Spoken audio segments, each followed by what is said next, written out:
जहाँ एक तरफ आज की महिलाएं चाहती ही नहीं हैं कि उन्हें बच्चा हो, ऐसे में द्रौपदी का ये रूप देखना कि अभिमन्यु उनकी खुद की संतान नहीं थे, लेकिन उनकी जो पीड़ा थी उस वक्त की अभिमन्यु की मृत्यु के उपरांत, वो शायद उनके खुद के पुत्रों से भी ज़्यादा रही, बहुत ज़्यादा थी। और उसके बाद उन्होंने न केवल सुभद्रा को संभाला है, पर अगर हम द्रौपदी को देखें और आज की नारी को देखें, वो अपने धर्म से नहीं हिली। तो स्त्री का वास्तविक धर्म क्या है अगर आज के समय में देखें तो? सबसे बड़ा धर्म एक लेडी का ये है कि वो हम लड़की हैं, हमारे अधिकार हैं, हमारी आवाज़ है, इसको एम्पावरमेंट माने या समझदारी को, एक स्पष्ट आवाज़ को। जैसा मैंने कहा कि आपकी अंतरात्मा।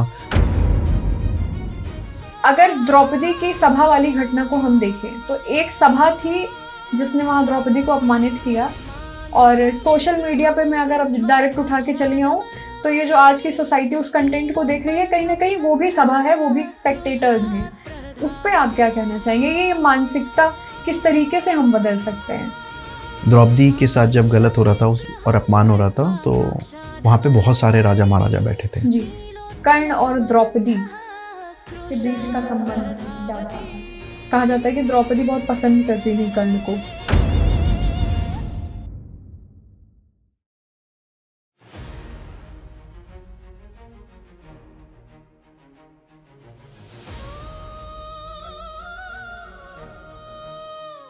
आज की लड़कियां सेल्फ लव, इक्वालिटी और रिस्पेक्ट की बातें करती हैं, लेकिन क्या आप जानते हैं कि इन सभी बातों की जड़ आज से हजारों साल पहले एक ही स्त्री ने रखी? जी हाँ, द्रौपदी। द्रौपदी हमें सिखाती है कि एम्पावरमेंट लाउडनेस में नहीं, स्पष्टता में होती है, और जस्टिस अग्रेशन में नहीं, साहस में होता है। जी हाँ, नमस्कार, मैं हूं आभा ओझा और आज मैं मौजूद हूं आपके साथ फिर से दूसरे एपिसोड में, जो कि द्रौपदी से ही जुड़ा हुआ है। जैसा कि हमने पहले एपिसोड में कुछ बातें करी थी द्रौपदी के व्यक्तिगत जीवन से संबंधित, उसी तरीके से आज के एपिसोड में भी हम वरुण जी के साथ दोबारा से द्रौपदी पर ही बातें करेंगे। तो जुड़े रहिए हमारे साथ और स्वागत करिए वरुण जी का। जय श्री कृष्णा, जय शनिदेव। कैसी हैं आप? मैं बहुत बढ़िया सर, आप कैसे हैं? मैं भी बढ़िया हूँ। पहला एपिसोड जो हमने करा था वो दर्शकों को काफी ज्यादा रोचक लगा और बहुत सी प्रतिक्रियाएं आई, और हमने पहले ही एपिसोड में डिसाइड किया हुआ था कि हम द्रौपदी पे फिर से एक सेगमेंट लेके आएंगे। तो आज के इस दूसरे एपिसोड में मैं चाहती हूँ कि द्रौपदी के व्यक्तिगत जीवन से ऊपर उठ के वर्तमान समय में जो कुरीतियां और अन्याय हमें स्त्रियों के साथ, बेटियों के साथ देखने को मिल रहा है, उसको जोड़कर हम एक कहानी आगे लेके चलें। तो इसी सिलसिले में मैं आज आपसे कुछ प्रश्न करूंगी, चर्चाएं करूंगी, और आशा है मुझे कि आप उसका सहज और स्पष्ट उत्तर हमेशा की तरह प्रस्तुत करेंगे। कोशिश तो पूरी यही रहेगी, माता सरस्वती को स्मरण करके, पर देखते हैं कैसा होता है। मैं भी काफ़ी एक्साइटेड हूँ आपके क्वेश्चंस को जानने के लिए। तो वरुण जी, पिछले एपिसोड में जहाँ पे हमने अपने चर्चा समाप्त की थी, वो विषय ये था कि आपने द्रौपदी के चीरहरण पे बात कर ली थी, उनके अपमान पे बात कर ली थी, जिस तरीके से दासी का जीवन उन्होंने निर्वाह किया वनवास में रह के, उस पे बात कर ली थी। लेकिन अब जो सबसे महत्वपूर्ण कड़ी है इस पूरी महाभारत के युद्ध की, युद्ध के 18 दिन, इसमें द्रौपदी की क्या भूमिका रही? कहाँ से क्या शुरुआत होती है और कहाँ तक अंत होता है? द्रौपदी की क्या मनोस्थिति होती है? द्रौपदी के क्या निर्णय होते हैं?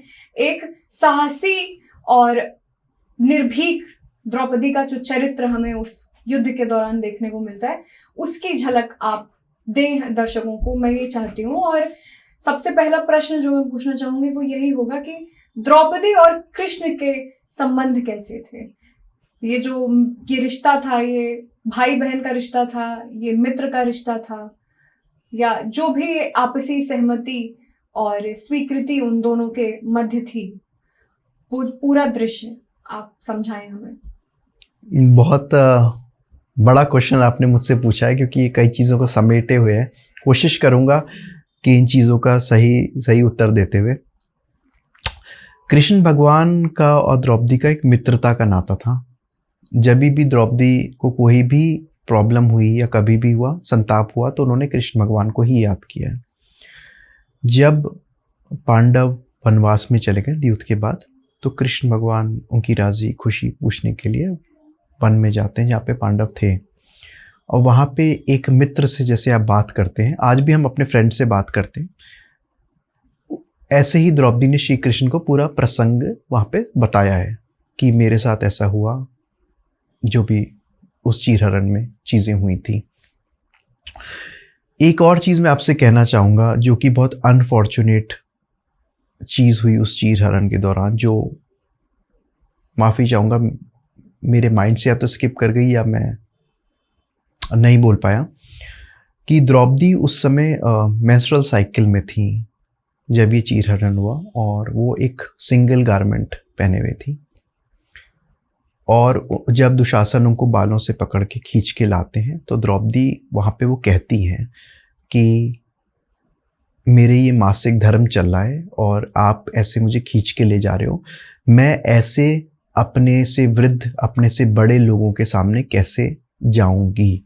तो यहाँ पे कहीं ना कहीं द्रौपदी ने एक मर्यादा की बात भी की है, पर जैसा आपने कहा कि एक मेल शोविनिज्म सोसाइटी स्त्री की बात को सुन के भी अनसुना कर लेता है, या आप ये भी कह सकते हैं कि दुशासन को अपने बड़े भाई की आज्ञा माननी थी, जो भी दृष्टिकोण से देखें तो वहाँ पे उन्हें बालों से पकड़ के खींचा गया है, जो कि बहुत दुखद है। और ये सारी घटना वो कृष्ण भगवान को बताती है। तो श्री कृष्ण भगवान उनके सहयोगी थे, मित्र थे, और सबसे बड़ी बात है कि उनके लिए एक प्रेरणा बिंदु भी थे जी। दूसरी बात, कुरुक्षेत्र में हमने कई जगह पे ऐसा देखा है कि जो वॉर काउंसिल्स होती थी युद्ध के बाद, कि पूरा युद्ध कैसा हुआ, अगले दिन की रणनीति, उसमें भी द्रौपदी भाग लेती थी। जी। अगर मैं इसको आज प्रेजेंट सिनेरियो से कंपेयर करूं, तो जैसा मैंने पिछले एपिसोड में आपसे कहा था कि आज भी एक हस्बैंड को अपनी वाइफ से डिस्कशन और सलाह लेनी चाहिए। हो सकता है कि वो उस ऑफिस में मौजूद ना हो जिसमें हस्बैंड जॉब करते हैं, पर फिर भी कहीं ना कहीं एक राय से आदमी का जीवन या आदमी के हो सकता है ऑफिस में काफ़ी सुधार आ जाए। बट जनरली हम क्या सोचते हैं कि यार ये मेरी प्रॉब्लम्स हैं, मैं ऑफिस में फेस कर रहा हूँ, मैं अपनी वाइफ को बता के भी क्या होगा। जी। बट क्या हम ऐसा अपनी माता जी या अपनी मदर के बारे में भी सोचते हैं? नहीं सोचते, राइट। जब हम स्कूल में थे तो हम अपनी मदर को आगा के एक एक बात बताते थे कि सामने वाले ने मेरी पेंसिल ले ली, मैडम ने मुझे मारा। तो क्या वहाँ पे माता जी या मदर जाके कुछ करती थी? नहीं करती थी। पर जैसा हम अपनी माता से वो सब बातें शेयर करते थे, ऐसा ही मुझे लगता है कि ऑफिस की बातें या पुरुष के मन में जो भी चल रहा हो, अपनी वाइफ से उसको डिस्कस करना चाहिए, उससे राय लेनी चाहिए। और ये पांडवों ने किया है कुरुक्षेत्र में। चीजें वहां बदली जब अभिमन्यु का वध हो गया, और यहाँ पे द्रौपदी का एक महान किरदार या आप कहेंगे कैरेक्टरिस्टिक उभरती है, क्योंकि जैसा हम जानते हैं कि सुभद्रा और अर्जुन के पुत्र अभिमन्यु थे, पर अभिमन्यु की मृत्यु का समाचार सुन के, जो कि कुरुक्षेत्र का 13वां दिन है, द्रोण पर्व में ये साफ लिखा है कि जब उन्होंने ये बात सुनी, द्रौपदी ने ये बात सुनी, तो वो मोशनलेस हो गई थी और दुख के मारे जमीन पे गिर पड़ी थी जी। जिन्हें पांडवों ने उठाया, और उसके बाद भी उन्होंने सुभद्रा को प्रोत्साहन या सुभद्रा को सपोर्ट किया है कि बहन ये पुत्र तुम्हारा नहीं, हम सबका था। ये भाई एक बहुत बड़ी बात है अगर आप सोचे तो, कहीं ना कहीं। हाँ, जहाँ एक तरफ आज की महिलाएं चाहती ही नहीं है कि उन्हें बच्चा हो, ऐसे में द्रौपदी का ये रूप देखना कि अभिमन्यु उनकी खुद की संतान नहीं थे, लेकिन उनकी जो पीड़ा थी उस वक्त की, अभिमन्यु की मृत्यु के उपरांत, वो शायद उनके खुद के पुत्रों से भी ज्यादा रही है, बहुत ज़्यादा थी। और उसके बाद उन्होंने न केवल सुभद्रा को संभाला है, बल्कि अर्जुन को भी प्रोत्साहन दिया है कि आप परेशान मत होइए। और क्योंकि अभिमन्यु को अधर्म से मारा गया, इतने महारथियों ने एक साथ मारा है, तो धर्म कहाँ चला गया? वहाँ पे भी द्रौपदी ने एक प्रश्न चिन्ह लगाया है उस युद्ध की कार्यवाही पे, उस युद्ध की युद्ध शैली पे, कि ये कौन सा धर्म है कि सारे महारथियों ने अभिमन्यु को अकेले घेर के मार दिया। और उसके बाद उन्होंने, जो कि गीता प्रेस में लिखा है द्रोण पर्व में, वॉर काउंसिल में जाना बंद कर दिया था। और जो वहाँ पे औरतें थी, जैसे सुभद्रा थी, उत्तरा थी, उन सब की देखभाल करना द्रौपदी ने अपना कर्तव्य मान के, धर्म मान के उस पर अपने 18 दिन व्यतीत किए हैं। ये एक बहुत बड़े व्यक्तित्व को दर्शाता है कि आप अपनी प्रॉब्लम्स, अपनी पीड़ा को भूल के सामने वाले के आंसू पोंछ रहे हो, तो ये बहुत बड़ी चीज़ है। और कहीं ना कहीं जब अनफॉर्चुनेटली अश्वत्थामा ने 18वें दिन में, या आप कह सकते हैं 18वां दिन के हो गए थे, तो 19वें दिन में जब एक ब्रह्मास्त्र उत्तरा के घर पे मारा है, तो उन्होंने उत्तरा की बहुत देखभाल की है, जो कि अभिमन्यु की पत्नी थी। उसके पहले उनके 5 पुत्र जो कि पांडव से थे, जिन्हें ऊ पांडव्स कहते हैं, उनकी भी मृत्यु हो जाती है। उसमें भी वो शोकाकुल होके भी धर्म की मांग करती हैं। ये एक बहुत ही स्ट्रॉन्ग कैरेक्टर दिखाता है। और एक बात और कहना चाहूँगा, क्योंकि आपका पॉडकास्ट जब हुआ उसके बाद मैंने भी उसे देखा, और कहीं ना कहीं आपकी बात बिल्कुल सच है कि अगेन किसी की अवहेलना ना करते हुए, ये बात बिल्कुल सच है कि कहीं ना कहीं मेल कैरेक्टर्स को इतना ज़्यादा हावी हमने दिखाया महाभारत में कि ऐसे स्ट्रॉन्ग कैरेक्टर्स द्रौपदी जैसे बहुत ही छुप गए हैं। जैसे सूर्य बादलों में छुप जाते हैं, ऐसे कहीं ना कहीं हमने द्रौपदी की आभा को उन कैरेक्टर्स के पीछे छुपा दिया है। और ये टीवी शोज में भी दिखाया है जी। जो द्रौपदी का चरित्र निर्माण है वो अनफॉर्चुनेटली उन टीवी शोज में भी नहीं हो पाया, जहाँ पे उनके पास वो लिबर्टी थी दिखाने की। जी, बिल्कुल सही बात कही आपने वरुण जी। अभी आप दुशासन और द्रौपदी की बात कर रहे थे, तो दुशासन ने जो अत्याचार किया द्रौपदी पे, या जिस भी तरीके का व्यवहार किया द्रौपदी के साथ, आज के टाइम में देखें तो लड़कियां वर्क प्लेस पे होती हैं और उनके साथ भी मॉलेस्टेशन के काफ़ी केसेस देखने को मिलते हैं। तो आपके नज़रिए से अगर देखें तो क्या सोल्यूशन हो सकता है इस प्रॉब्लम का? ये प्रॉब्लम कहाँ से आ रही है? इतनी ज़्यादा इक्वालिटी, डिग्निटी और फ्रेटर्निटी की बात करने के बावजूद ये जो अत्याचार और आरोप प्रत्यारोप में देखने को मिलते हैं, इनकी क्या जड़ है? क्यों हो इसके रहे हैं? कई कारण हैं। Unfortunately this is sad but true what you said. Sexual harassment की पॉलिसीज होते हुए भी ये केसेस सामने आते हैं। जी, अब हम दोनों पहलू पे बात करेंगे। एक लड़की की या एक महिला की सबसे बड़ी विडंबना ये है आज के टाइम में कि वो ओपन कम्युनिकेट कर ही नहीं सकती। अगर वो करती तो उसको ट्रबल मेकर माना जाता है जी, और उससे कहा जाता है कि तुम ओवर रिएक्ट कर रही हो। पर सामने वाला को ये सोचना चाहिए कि जो उस लड़की के मन पे बीता, उस हैरेसमेंट पे, फ्लर्टिंग पे, या जो भी हुआ उसके साथ, वो सामने वाला नहीं समझ सकता। तो उस पे एक अपनी टिप्पणी कसना कि you are making fuss of it, you are a troublemaker और यू आर ओवर रिएक्टिंग से हटके उसको एक प्लेटफॉर्म दे ताकि स्वतंत्र होके वो अपनी बात कह सके। ऐसे प्लेटफॉर्म्स हैं, जी, लेकिन फिर भी ऐसे केसेस सामने आ रहे हैं। दूसरी बात, unfortunately again as I said, extreme ends हैं। कहीं कहीं पे इसको वेपन बना के भी यूज किया जा रहा है। तो जो सत्य है वो कहीं ना कहीं असत्य के बादलों में भी छुप जाता है। जी, तो हमें ये चाहिए कि हम उस लड़की से या उस महिला से जिसके साथ ऐसा हुआ है उसको बात करने का पूरा एक मंच दें, ओपन कम्युनिकेशन करें। और दूसरा, अपनी अपब्रिंगिंग, एजुकेशन में भी उस चीज़ को लाएं जहाँ पे ओपन टॉक्स हो सके, ताकि सिर्फ ये कह देना कि मैंने तो केवल जोक मारा था या मैं तो हेल्दी फ्लर्टिंग कर रहा था, वो चीज़ें कहीं ना कहीं कम हो सकें। ख़त्म तो कुछ भी नहीं होगा, बट आज की सोसाइटी में ये बहुत न्यू नॉर्मल बनता जा रहा है कि हेल्दी फ्लर्टिंग। देखिए हर एक का ना एक सैचुरेशन पॉइंट होता है। जी, आपका डिफरेंट हो सकता है, मेरा डिफरेंट हो सकता है, सामने वाले किसी और का डिफरेंट हो सकता है। तो उस सैचुरेशन पॉइंट का मेजरमेंट या बाउंड्री वो पर्टिकुलर इंडिविजुअली डिसाइड करता है। अगर ये कह दिया जाए, जैसे मैंने कहा, सामने वाला ये कहे अरे इसमें क्या था, ये तो बहुत ही नॉर्मल सा लग रहा है मुझे, तो कोई चीज़ नॉर्मल नहीं है।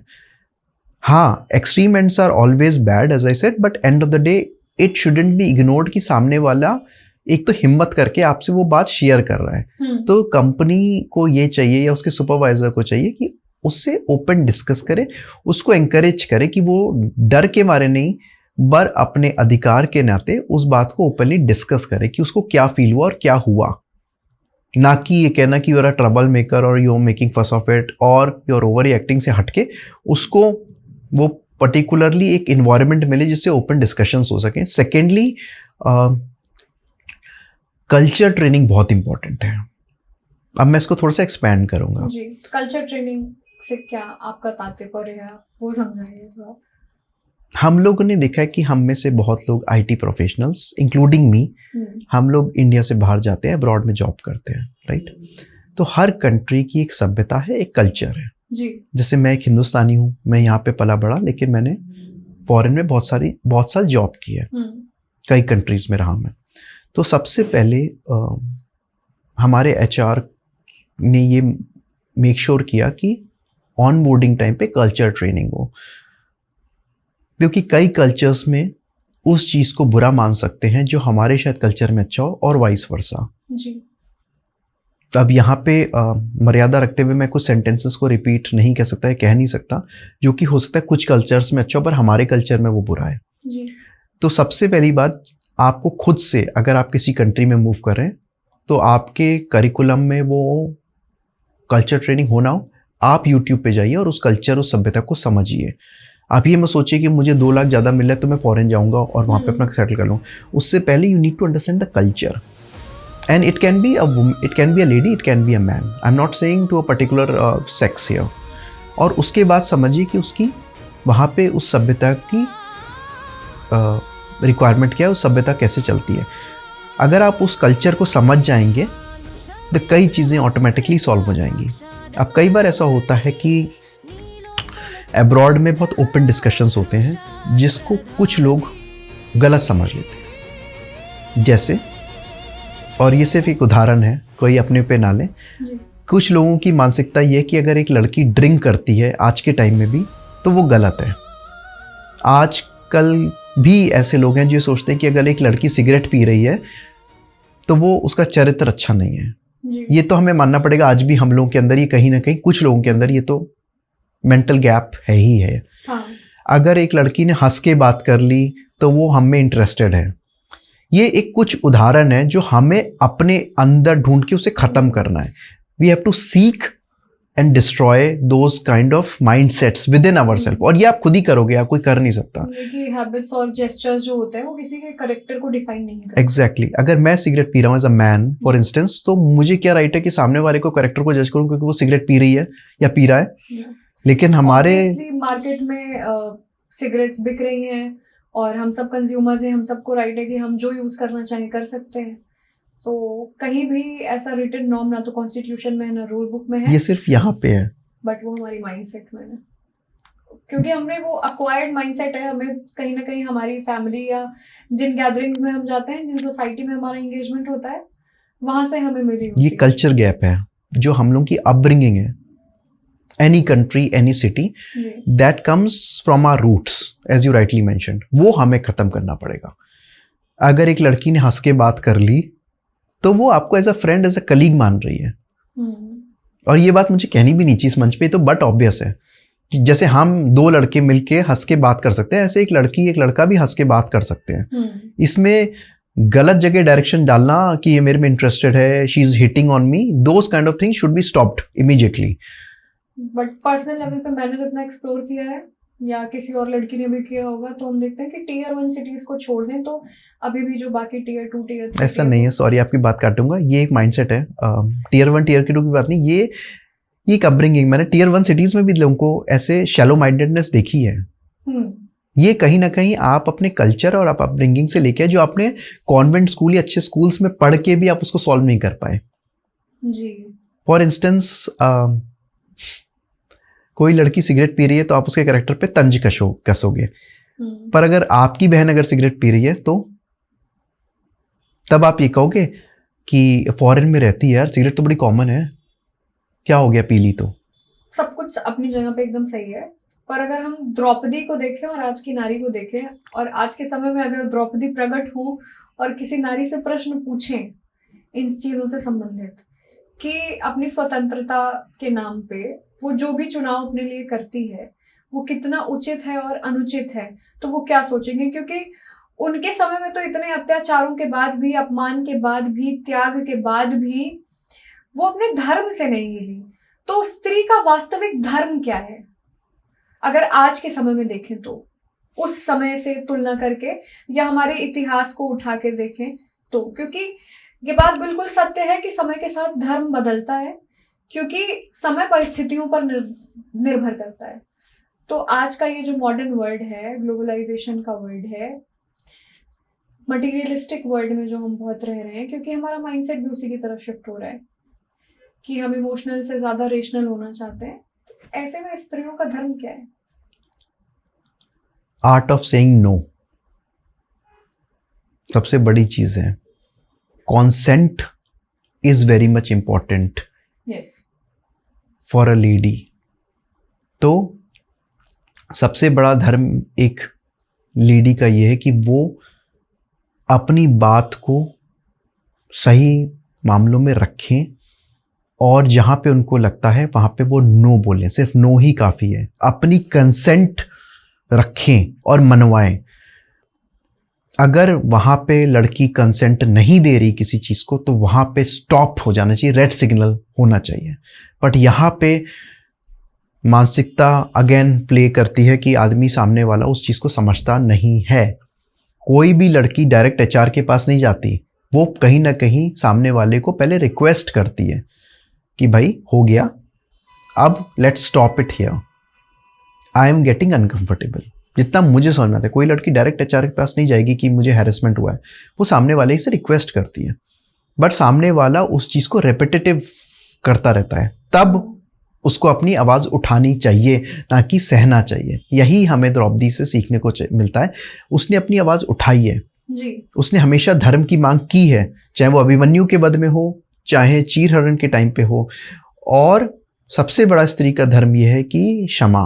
फर्स्ट टाइम पे आप वार्निंग या उनको कहिए कि ये गलत हो रहा है, getting uncomfortable, and then also it's repetitive, then don't kind of tolerate that kind of nonsense. You should go and walk out and talk to the authorities about it कि this is something going very wrong. But क्या होता है, over thinking से कई बार वो चीजें over किल हो जाती है कि कहीं मैं ही तो नहीं सोच रहा ऐसा हो रहा है, सामने वाला हो सकता है ना कर रहा हूँ।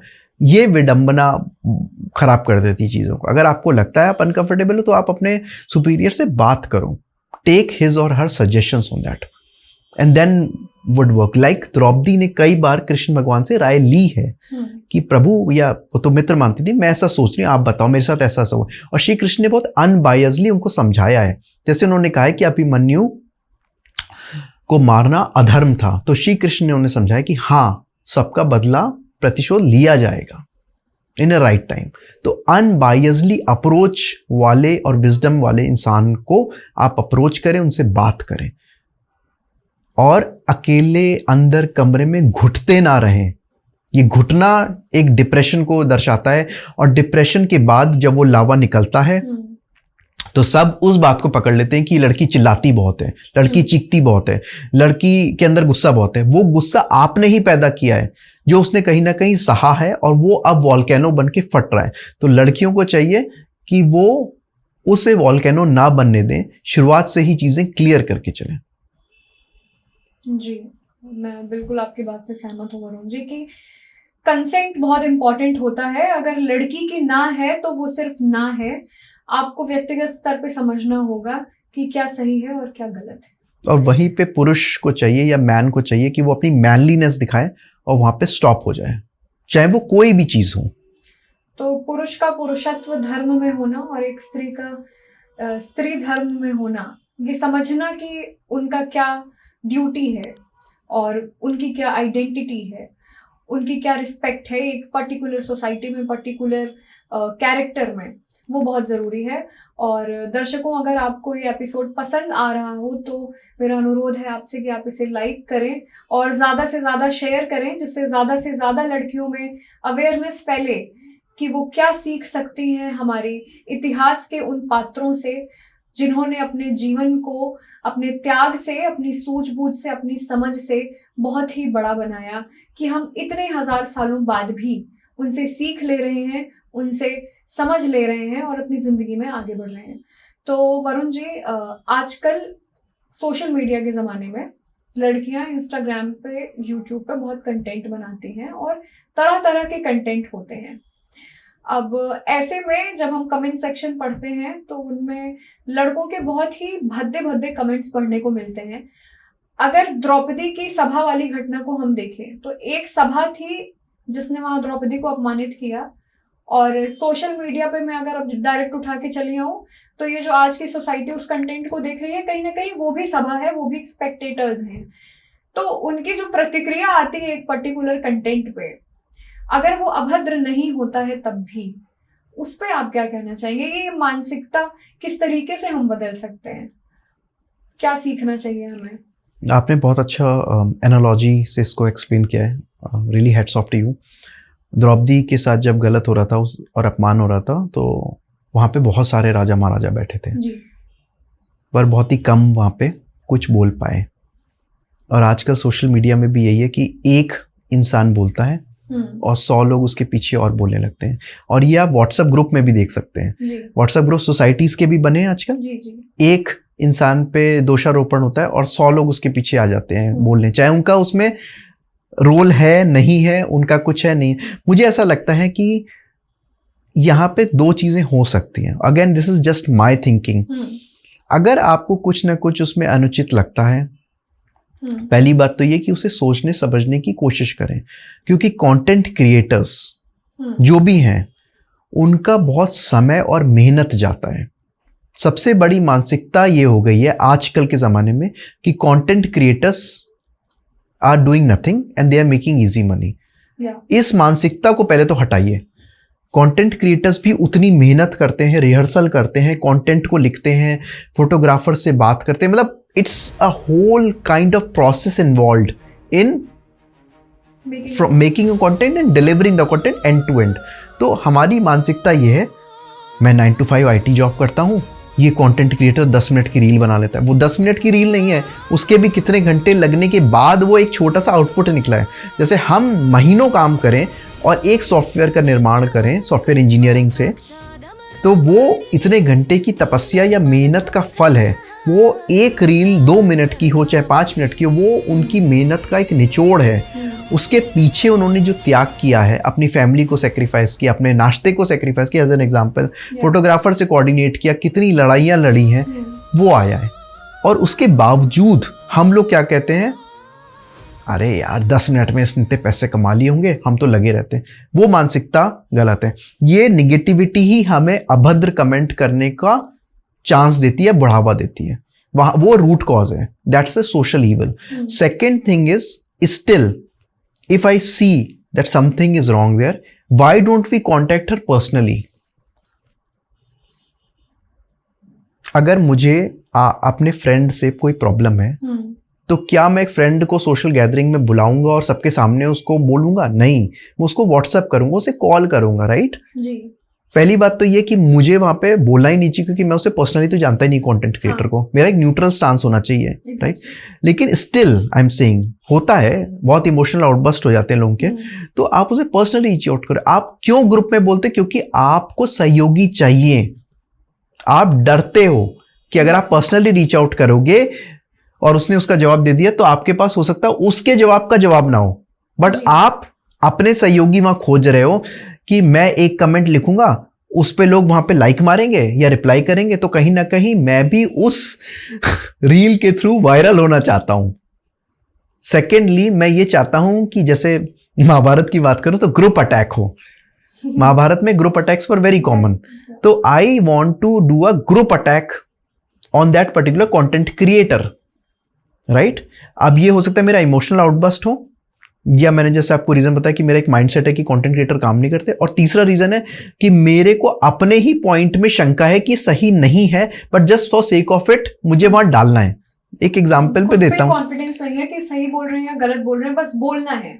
मैं आपको एक एग्जांपल देता हूं छोटा सा अपने पॉडकास्ट से। मैं हमेशा गीता प्रेस, बोरी और KMG को लेके चलता हूं, और मैंने रिसेंटली अब अपने पॉडकास्ट में और कंटेंट पे गीता प्रेस के स्क्रीनशॉट्स भी सम्मिलित करने लगा हूँ कि आप पढ़ लीजिए।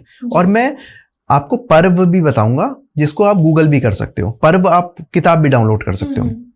मुझे नहीं पता है सही है कि गलत है, पर मैं ऐसा अपनी नैतिक जिम्मेदारी करता हूँ। उसके बावजूद भी मेरे पॉडकास्ट पे लोग उल्टे उल्टे कमेंट लिखते हैं, जिससे मुझे कोई प्रॉब्लम नहीं हो, ना मैं यहाँ पे एज अ विक्टिम अपने आप को शो कर रहा हूँ।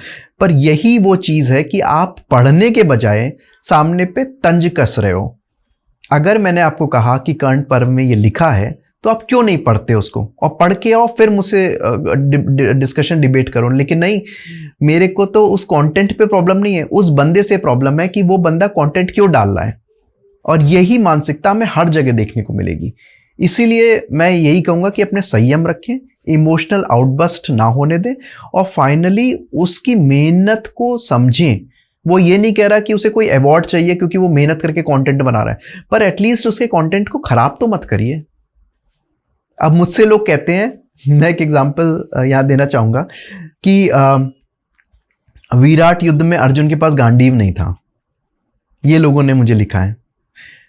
तो मैं उनसे ये पूछूंगा, हमेशा पूछता हूं कि खांडव वन दहन जब हुआ है तभी अर्जुन को गांडीव मिल गया और उसके बाद ही विराट युद्ध हुआ। तो आप ये कैसे कह सकते हो कि विराट युद्ध में उसके पास गांडीव नहीं था?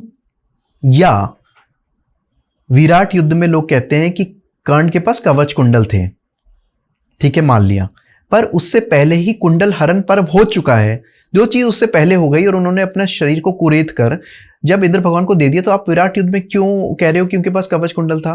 वो एक मानसिकता है सच को सच ना मानने की, दूसरा व्हाट्सएप यूनिवर्सिटी की, और तीसरा टीवी शोज के ज्ञान की। टीवी शोज में अनफॉर्चुनेटली आप सच नहीं दिखा सकते कि आपको क्रिएटिव लिबर्टी दिखानी पड़ती है। या तो प्रॉपर रिसर्च नहीं है, या टीआरपी के लिए, या जो भी रीजंस हो, वो लोग ऐसा करते हैं। तो आप किसको सच मानेंगे ये सोचिए। आप व्हाट्सएप यूनिवर्सिटी को सच मान रहे हैं, आप विकिपीडिया को सच मान रहे हैं, या आप गीता प्रेस हमारे ऑथेंटिक स्कल्पचर को सच मान रहे हैं? ये आप डिसाइड करें और उसके बाद उस पर दोषारोपण करें।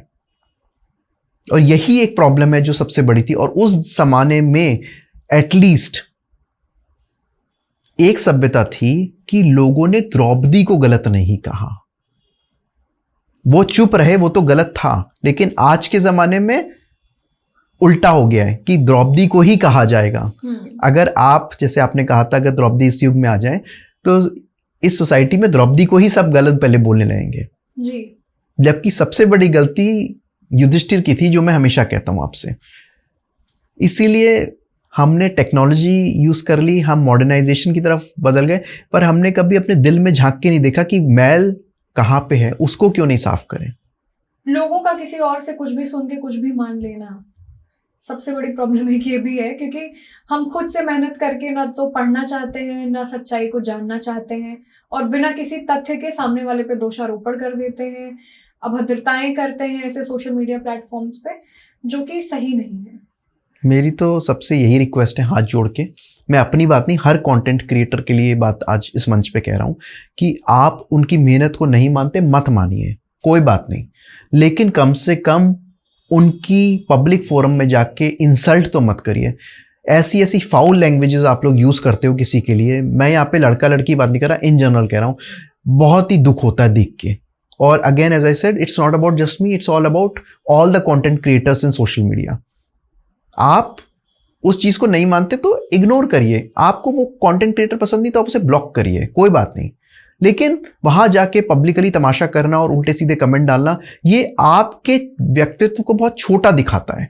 और यहां पे फिर क्वेश्चन आता है आपकी अपब्रिंगिंग और विजडम का, क्योंकि अगर आप लोगों ने कोई भी एक धर्म ग्रंथ पढ़ा है तो हमारे धर्म ग्रंथों में स्त्री को और महिला की इज्जत सबसे पहले सिखाया गया है। अगर आप वहां जाके ये तंज कस रहे हो और गंदी भाषा में, फाउल लैंग्वेजेस में कुछ भी लिख रहे हो, तो ये दर्शाता है कि आपकी अपब्रिंगिंग क्या है, आपका माइंडसेट क्या है। अगर आपने महाभारत सच में पढ़ी होगी, एक एग्जाम्पल के तौर पे कह रहा हूं, तो आपके अंदर इतना ज्ञान होगा कि एटलीस्ट आप वहां पे गालियां देना या गंदी लैंग्वेज यूज करना बंद नहीं करोगे। यहां पे आप एक सच्चाई की तरफ चलोगे और आपको लगता है कि उसने गलत लिखा है, तो आप वहां पे रेफरेंस दो कि भाई ये चीज गलत है, इस रेफरेंस यहां पे आप पढ़ लो। लेकिन यहां पे सब लोग ज्ञानी बन के कंटेंट क्रिएटर्स को ही ज्ञान देने लगते हैं। ये तो डबल स्टैंडर्ड्स हैं कि एक तरफ तो आप भगवान की पूजा कर रहे हैं, देवी की पूजा कर रहे हैं, और दूसरी तरफ आके किसी महिला को गाली दे रहे हैं, और फिर आप तर्क देते हैं कि वो तो देवी थी, ये तो आम नारी है। तो आपको ये दैवीय कहानियां और ये जितनी भी माइथोलॉजी की चीजें हैं, ये इसलिए नहीं पढ़ाई जाती है कि आप उन्हें दैवीय माने और इस देश दुनिया से अलग माने, बल्कि वो सच्चाई है आज के समय की, वहां से आप सीख लें, और जो वर्तमान में आपके इर्द गिर्द आपकी माँ है, बहन है, जो भी रिश्ते हैं एक स्त्री और पुरुष के मध्य, उसमें एक सम्मान, उसमें एक दायरा सुनिश्चित करें, और इस सभ्यता को बहुत ही सलीके के साथ बचा के रखें, संभाल के रखें, सहेज के रखें, किसी भी तरीके की अभद्रताएं ना करें।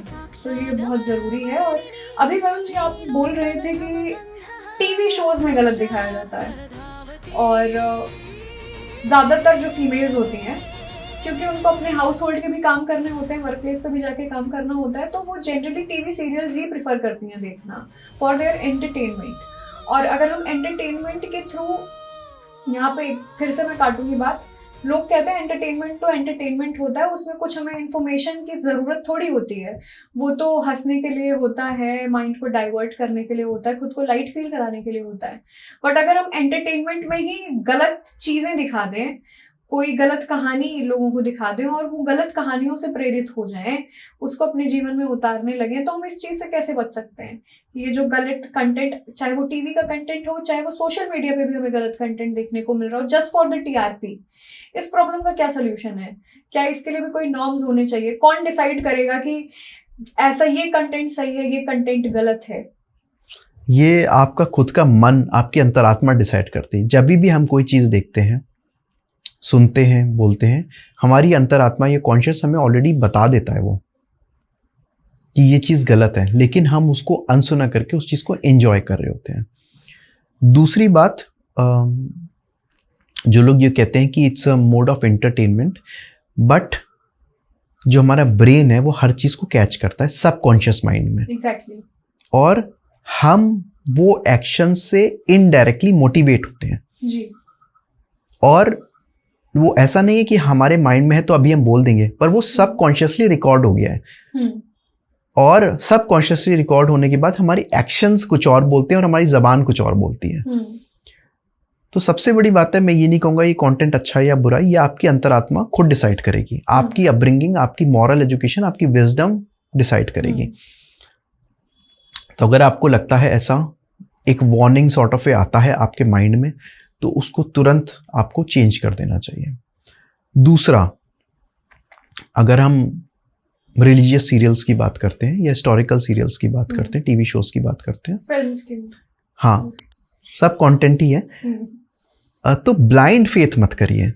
Exactly. अब लोग कहते हैं कि हम तो एंटरटेनमेंट पर्पस पे गए थे, 4 घंटे हमने मूवी देखी, खत्म हो गई।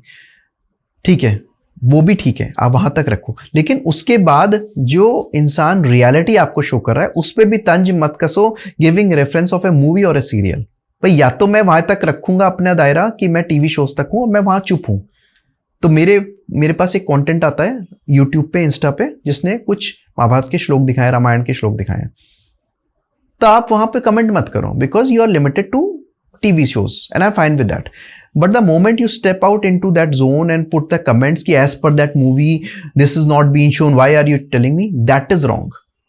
क्योंकि सामने वाले ने तो उस मूवी को रेफरेंस ना मारते हुए अपनी रिसर्च करी है जी, और वो आपको रेफरेंसेस भी दे रहा है। आप अपने दायरे तक रुक गए कि आपने मूवी तक देखा, तो आप वहीं रुके रहो फिर। लेकिन लोगों को क्या है ना कि चेरी पिकिंग, जो मैं हमेशा कहता हूं, this is my favourite part, और इजी पीजी थिंग्स अच्छी लगती है कि मैं तो टीवी शो देख लिया भाई, महाभारत के 100 एपिसोड देख चुका हूं मैं, आप मुझसे ज्यादा महाभारत तो कोई जानता ही नहीं होगा। ये एक माइंडसेट है। मुझसे ज्यादा रामायण कोई जानता ही नहीं है, मैंने 2-3 कारगिल पे मूवीज देख ली, अब तो मैं आर्मी पे कमेंट कर सकता हूं भाई, मैंने पैसे दिए हैं, मूवी देखी है। ये माइंडसेट बहुत गंदा है।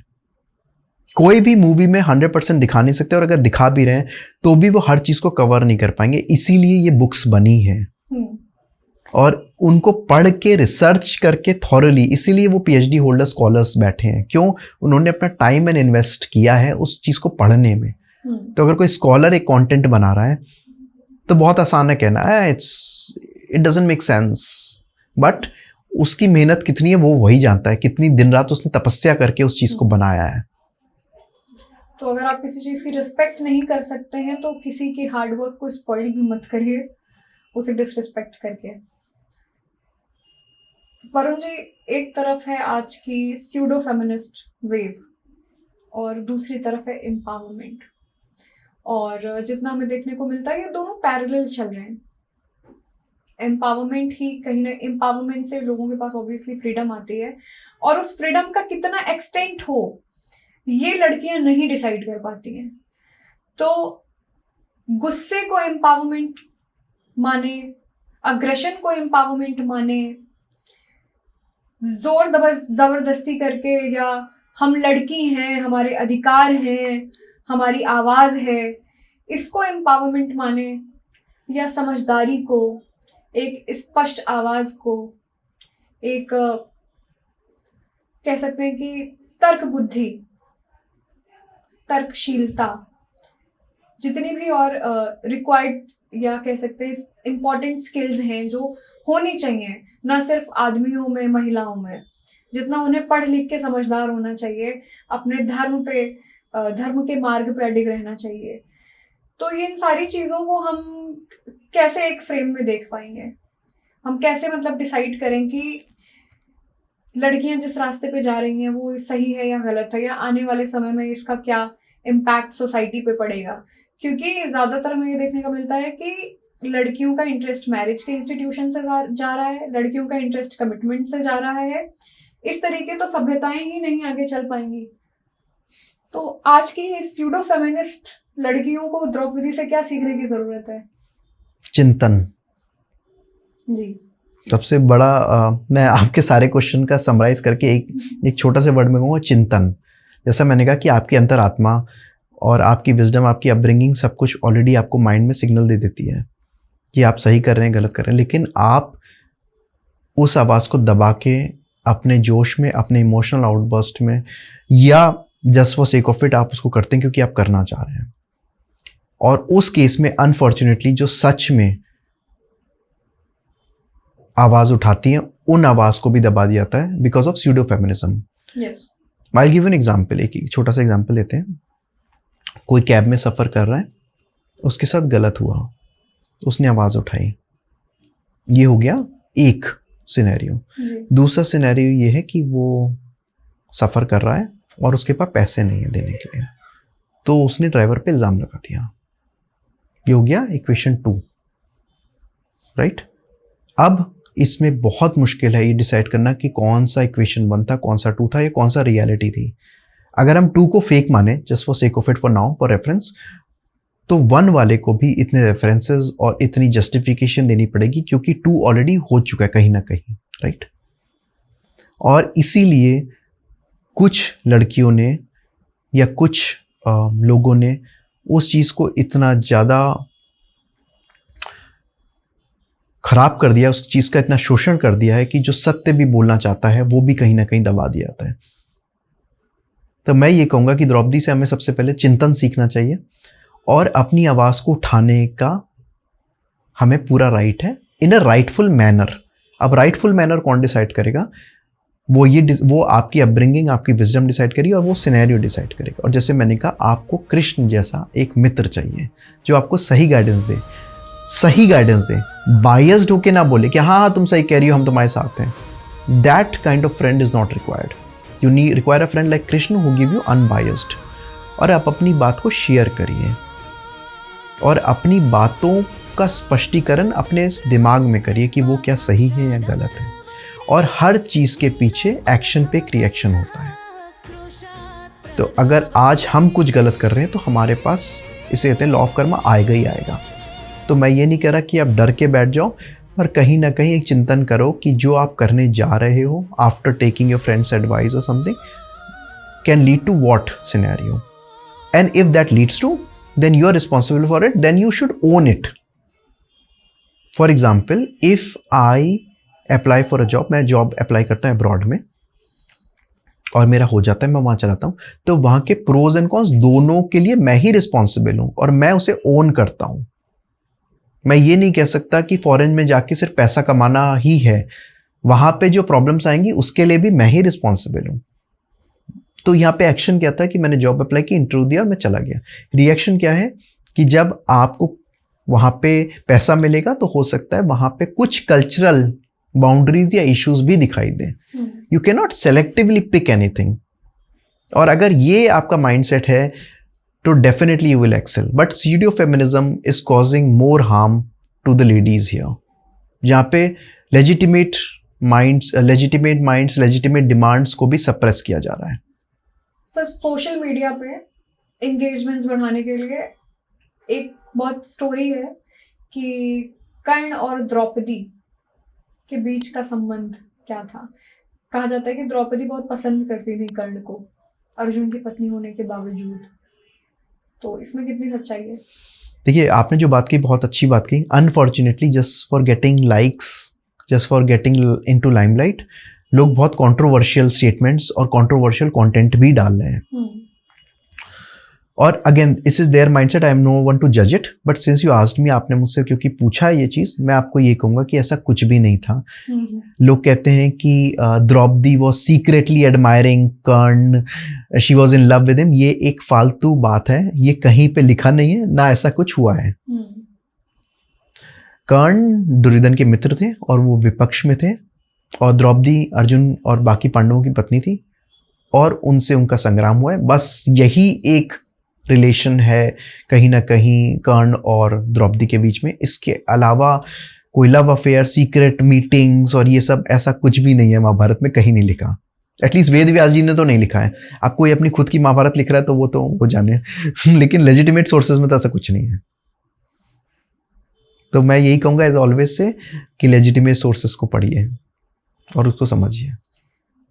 तो इनडायरेक्टली ये कह सकते हैं कि इस तरीके के कंटेंट्स बना के टीआरपी गेन करने से ज़्यादा कहीं ना कहीं एक नैरेटिव सेट करने जैसी बात भी है कि अपनी चॉइसेस, अपनी फ्रीडम के अकॉर्डिंग हम माइथोलॉजिकल स्टोरीज को, उन कैरेक्टर्स को मोल्ड कर देते हैं कि उनकी तो इस तरीके की फीलिंग किसी और के लिए थी। तो आज के टाइम में किसी एक कह सकते हैं कि विवाहित स्त्री का किसी और के लिए अफेक्शन होना या किसी और के साथ कह सकते हैं लव रिलेशन में होना बहुत नॉर्मल बात हो जाती है। इसको इस तरीके से भी देखा जा सकता है, क्योंकि हम इंस्पायर्ड तो इन्हीं स्टोरीज को पढ़ के होते हैं। और अगर उन स्टोरीज में ही हम ये दिखा दें कि आज की जैसी ही सिचुएशन थी, सब कुछ आज के जैसा ही था, तो ये बहुत गलत हो जाता है।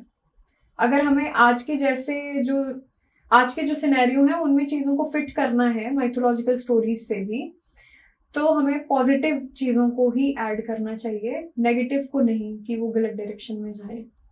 देखिए, पॉजिटिव नेगेटिव हर आदमी के माइंडसेट होता है। हो सकता है आपका नेगेटिव मेरे लिए पॉजिटिव ना हो। End of the day this is just my imagination as an example, and then I created a content for TRP likes or maybe just my imagination to see Karn with Draupadi. Maybe मैं कुछ भी सोच सकता हूँ, सोचने की freedom है। But जब आप पब्लिकली ऐसे कंटेंट को डाल देते हैं तो कहीं ना कहीं आप अपनी इमेजिनेशन को पब्लिक के ऊपर थोप रहे हो। Exactly. और जैसा आपने कहा कि वो कुछ लोगों को कमिंग फ्रॉम व्हाट्सएप यूनिवर्सिटीज वो उससे इंस्पायर हो जाते हैं और ये सोचते हैं कि ठीक है, उस जमाने में भी एक्स्ट्रा मैरिटल रहा होगा तो आज भी है। तो वो कहीं ना कहीं अपने एक्ट्स को पिछले वेदों से या पिछले ग्रंथों से जस्टिफाई भी कर लेते हैं। मुझे अगर आज कुछ करना है तो मैं कहीं ना कहीं उसे जस्टिफाई करने का कोई ना कोई बहाना या कोई ना कोई किस्सा हिस्ट्री से निकाल ही लूँगा। पर जैसा हमने कहा कि समय अलग होता है, बातें अलग होती हैं, कल्चर्स अलग होते हैं, युग अलग होता है। हर युग की अपनी एक सभ्यता है, अपनी एक डिमांड्स है। और सबसे बड़ी बात यह है कि उस युग में उस चीज़ को क्यों देखा गया और क्यों हुआ ये तो हम जान नहीं सकते। तो पिछली चीज़ों को दोहराने से अच्छा है कि हम आज के समय अपने जीवन निर्माण के लिए कुछ सोचें, उस पे काम करें, रेदर देन टिप्पणी करना, rather than getting inspired for something. I know inspiration अच्छी चीज़ है, होना भी चाहिए, पर उस चीज़ को इंस्पायर होना, जैसे आपने कहा नेगेटिव चीज़ों को लेके इंस्पायर होना, तो आपके नेगेटिव एक्शंस को ही दर्शाएगा। तो वरुण जी, आज की ये जो चर्चा रही हमारी द्रौपदी पे ही दूसरे एपिसोड में, बहुत ज़्यादा सार्थक चर्चा थी और हमने समाज की विभिन्न कुरीतियों को, स्त्री से जुड़े विभिन्न मुद्दों को, सबको एक साथ इस एपिसोड में कवर किया। और मैं आशा करती हूँ कि ऐसे ही अन्य स्त्री पात्रों पर महाभारत के ही हम आगे भी चर्चाएं करेंगे थैंक यू सो मच आबा जी, फिर से आपने इनवाइट किया और definitely I am looking forward to discuss other characters and उन कैरेक्टर्स की क्या भूमिका रही और आज के ज़माने में हम उसे कैसे रिलेट कर पाएँ या एनालॉजिकली कनेक्ट कर पाएँ। डेफिनेटली मुझे अच्छा लगेगा कि मैं अगर 2 शब्द बोल सकूँ। So thank you so much again for inviting me. Thank you, आपको बहुत ज़्यादा थैंक यू कि आप दर्शकों को सही जानकारी दे रहे हैं अपनी इस स्टोरी टेलिंग के माध्यम से, क्योंकि कथाकार तो बहुत सारे हैं, भागवत कथाओं में सब जाके बैठे वो संभव नहीं है। तो कथाकारों को आवश्यकता है कि वो सोशल मीडिया प्लेटफॉर्म्स पर आके जो सही जानकारी है वो दर्शकों को दें, जिससे गलत चीज़ों से ये जनरेशन इंस्पायर्ड ना हो के सही चीज़ों से सीखे। तो दर्शकों याद रखिए कि द्रौपदी सिर्फ एक कहानी नहीं बल्कि आज के युग के लिए चेतावनी भी है, और अगर हम आज नहीं बदले तो आने वाला समय हमें फिर से बदलने का मौका नहीं देगा, और जो गलतियां हमसे हो जाएंगी उनमें सुधार करने का हमारे पास कोई अवसर नहीं बचेगा। अगर आज का ये एपिसोड आपको पसंद आया तो इसे ज्यादा से ज्यादा शेयर करें, ज्यादा से ज्यादा लाइक करें, और ऐसी ही अन्य एपिसोड्स को देखने के लिए हमारे साथ जुड़े रहें, बने रहें। अपनी प्रतिक्रियाएं कमेंट में लिखें। आगे आप किस नारी पात्र पर ऐसी ही सार्थक चर्चाओं को देखना चाहेंगे। बहुत बहुत धन्यवाद।